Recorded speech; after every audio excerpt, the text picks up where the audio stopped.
তুমি যখনই জাগবে তখনই সকাল। হ্যালো বন্ধুরা, আমি তোমাদের সঙ্গে সেকেন্ড রবার্ট ব্রুস। পৃথিবী আজ মানুষ বসবাসের অযোগ্য একটি স্থান হয়ে গেছে। ইউটিউব, ফেসবুক, টিকটক, যেখানেই চোখ রাখো না কেন দেখবে মানুষ মারে মানুষকে। এই তো কিছুদিন আগে বাংলাদেশের উত্তর অঞ্চলে ময়মনসিংহে একটি লোককে আগুনে পুড়িয়ে মারে। তার কিছুদিন পরে ভারতে দেখলাম একটি লোকের উপর দিয়ে 3টি লোক হুন্ডা আহরণ করে, তার উপর দিয়ে হুন্ডা চালিয়ে যায়। আবার ভারতে দেখলাম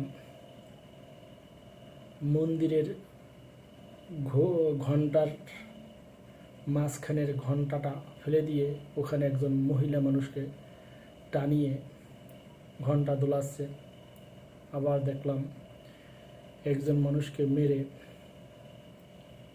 টানিয়ে রেখেছে। পৃথিবীতে যত সমস্যা, মূল সমস্যা ধর্ম নিয়ে। আরে ভাই, আমরা সবাই তো মানুষ, এটাই তো আমাদের ধর্ম। কিন্তু তুমি হিন্দু, আমি মুসলিম, আর একজনে বৌদ্ধ, অন্যজনে খ্রিস্টান, তাতে কি যায় আসে?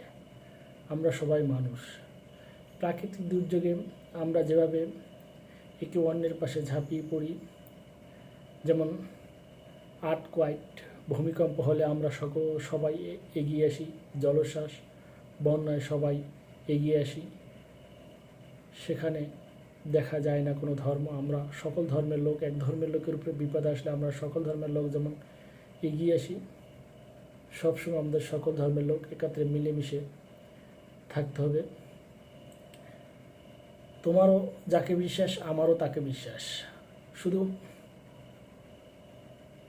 বিশ্বাস বা মাধ্যমের বা বিশ্বাস বা সেই সৃষ্টিকর্তার যে কাছে যাওয়ার যে মাধ্যম, সেটা হয়তো পৃথক হতে পারে, তোমার সাথে আমার নাই মিলতে পারে।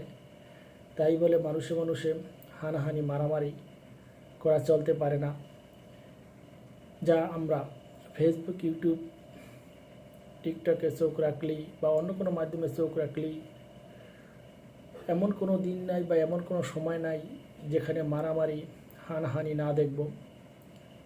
এর থেকে মুক্তি পাওয়ার একটাই উপায় আছে, তা হলো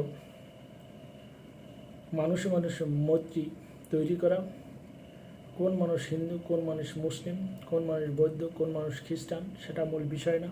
আমরা সবাই মানুষ, তার বিশ্বাস তার কাছে, আমার বিশ্বাস আমার কাছে, সকলে মিলেমিশে থাকতে হবে, এটাই মূল কারণ। যাই হোক, অনেক কথা বললাম। এ কথা বলার কারণ, আমি এই ঘটনাগুলো দেখে একটি কবিতা লিখেছি। কবিতার নাম চোখ মিললি যা দেখি। চলো তাহলে শুরু করা যায়। কবিতা চোখ মিললি যা দেখি। পৃথিবী আজ মানুষের বসবাসের অযোগ্য স্থান। অন্যায় অবিচারে দেখি পৃথিবীর মাঝে ভরা। পৃথিবীর যেখানেই হবে অন্যায়, হোক সে যে কোনো জাতি ধর্মের লোক, তোমার হৃদয়ে যদি নাহি বহে শোক, তবে জেনে রেখো এরপর তোমার পালা। ও রাজ্জার সন্তান তোমায় ডাকবে শালা, মাকে বলবে মাগি, এর জন্য দায়ী জন্মদাতা পিতা মাতাই। শিখতে হবে পশু পাখির থেকে, তারা কৃত্রিম নয়, প্রাকৃতিক বিশ্ববিদ্যালয় থেকে শিক্ষালয়। পিতামাতা যখন মনে করে সম্পূর্ণ শিক্ষা হয়েছে পরিপূর্ণ, পিতামাতা ছেড়ে দেয় নিজের খাদ্য নিজে খোঁজো হয়ে হন্য। স্বার্থ আর ধর্ম দুই পৃথিবীর জন্য বন্য, বাংলাদেশ জীবন্ত হিন্দু প্রায় আগুনে। ভারতে হুন্ডার চাকায় পিষে মানুষ, কবরে আগুন লাগায় পেট্রোল ঢেলে।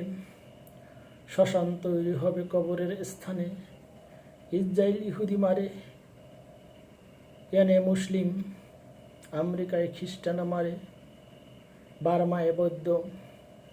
ধর্ম সৃষ্টি করে মানুষের মাঝে বৈষম্য, অর্থের দিকে কেনা চায়।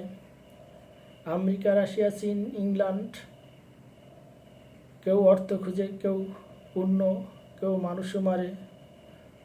পুণ্য খুঁজে, কেউ মানুষ মারে, অর্থ খুঁজে, সবশেষে মানুষই মারে। আমরা সকলে হই বন্য পশু পাখির মতো, স্বার্থ আর ধর্মের কথা ভুলে যাই, সকল মানুষ গলাগলি ধরে বাঁচি পরিপূর্ণ মানুষও হয়ে। যেমন পোষ মানা একাধিক প্রাণী একাত্রে বাসে। ধন্যবাদ বন্ধুরা, ভালো থাকো।